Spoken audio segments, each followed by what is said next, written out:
प्रियों, आप सभी लोगों को मेरे तरफ से हैप्पी दीपावली। प्रियों, मेरा आप सभी से हाथ निवेदन है कि आप सभी लोग वीडियो को पूरा देखा करें, तभी वीडियो का अर्थ समझ पाएंगे। यदि वीडियो अच्छा लगता है तभी लाइक करें, सब्सक्राइब करें, अन्यथा कोई मतलब नहीं है। आप लोग आधा अधूरा वीडियो को देखते हैं, इसलिए प्रभु की बातों को, जो आपसे आपके जीवन को उद्धार करने की बात कहते हैं, इसे आप समझ नहीं पाते हैं, तो इसे समझने के लिए वीडियो को पूरा देखा करें।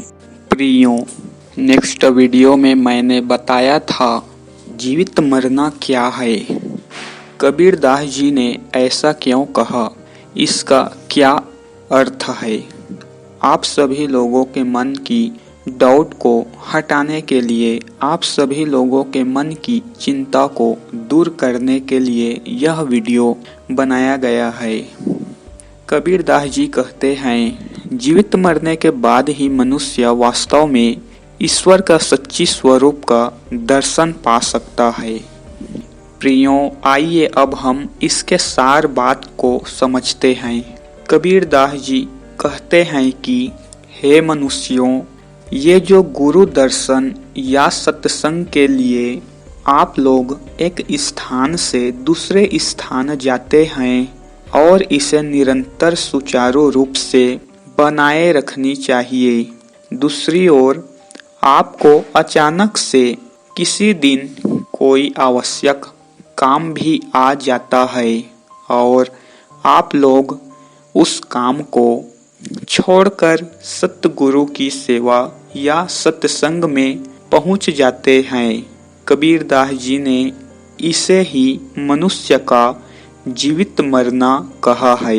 ये जो आवश्यक काम को छोड़कर जिसमें आप लोगों को हजार बाजार क्या, कई बिजनेस हैं, कई साहूकार होते हैं, कई छोटे छोटे धंधे वाले हैं, मजदूर हैं, इनको एक दिन का अपने अपने हिसाब से हजार और लाख लाख रुपए की इनकम होता है। कबीर दास जी कहते हैं कि इस मुनाफे, इस बरकत या फिर तरक्की कहूँ, जिस मनुष्य ने अपने जीवन से हटाकर, अपने मन को मारकर, इस लोभ की कामना को छोड़कर प्रभु की आस्था में, सत्संग में उस दिन जाता है, यकीन मानो सत साहेब कहता है कि मैं उसे ही जीवित मरना कहता हूँ। मैं उसे सच्चे भक्त व सच्चा उपासक कह सकता हूँ।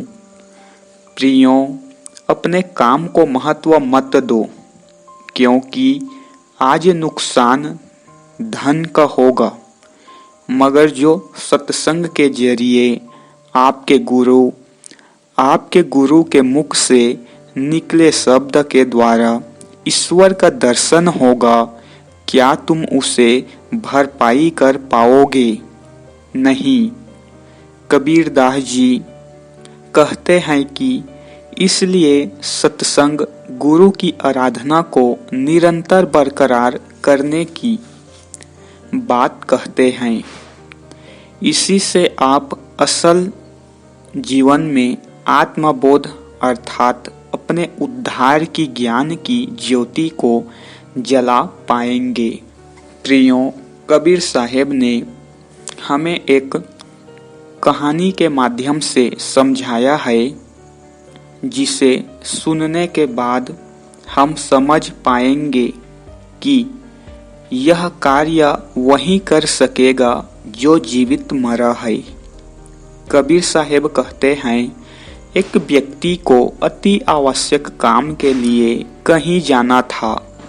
वह काम इतना इम्पोर्टेंट था कि उस व्यक्ति को उसी दिन दिल्ली से कलकत्ता के लिए रवाना होना था, मगर रास्ते में सफ़र करते हुए नाइट हो गई और उसका नाइट को ही बस का टायर पंचर हो गया।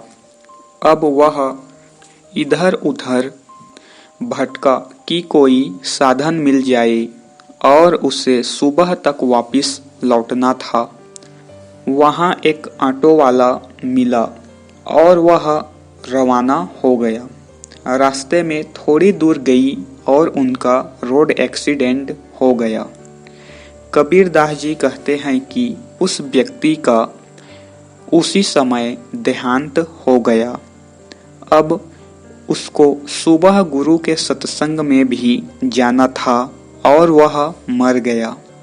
वह व्यक्ति न तो खुद की ठानी गई बातों को कर पाया और न ही प्रभु की सेवा कर पाई। कबीरदास जी कहते हैं कि हे मानव, ये जो काम है उसे तुम पहले पूर्ण कर लो। क्या पता कब काल तुम्हारे गर्दन को मरोड़ कर ले जाए और तुम इस काम को भी नहीं कर पाओगे और प्रभु की सेवा भी। इसलिए कबीरदास जी ने इस पंक्ति को लिखा, काल करे सो आज कर, आज करे सो अब, पल में परलय होएगी, बहुरी करेगा कब। अब उस व्यक्ति को न तो वह कार्य को पूर्ण कर पाया और न ही अपने ईश्वर की स्मरण कर पाएगा। इसलिए कबीरदास जी कहते हैं कि जो व्यक्ति सत्संगी होते हैं, जो गुरु की सेवा में लीन होते हैं, वे काम को ध्यान से हटाकर अपने सत्संग को पहला स्थान देते हैं, क्योंकि क्या पता कब काल उसके पास आकर उसके जीवन को छीन ले। यदि स्थायी मृत्यु हो गई तब क्या करोगे। कबीर साहेब ने इसी को ही जीवित मरना कहा है। नाचना कूदना, ताल मृदंग का जागरण या धार्मिक कार्यक्रम में नाचते कूदते हैं, वह सब हिजड़ों का खेल है। वह भक्ति नहीं है। अर्थात दिखावे के लिए कार्यक्रम करना, दिखावे के लिए प्रभु की आराधना करना, मगर आध्यात्मिक दुनिया से खाली होना, वह भक्ति नहीं है। उपरोक्त पंक्ति में मैंने इस बात को कहा था।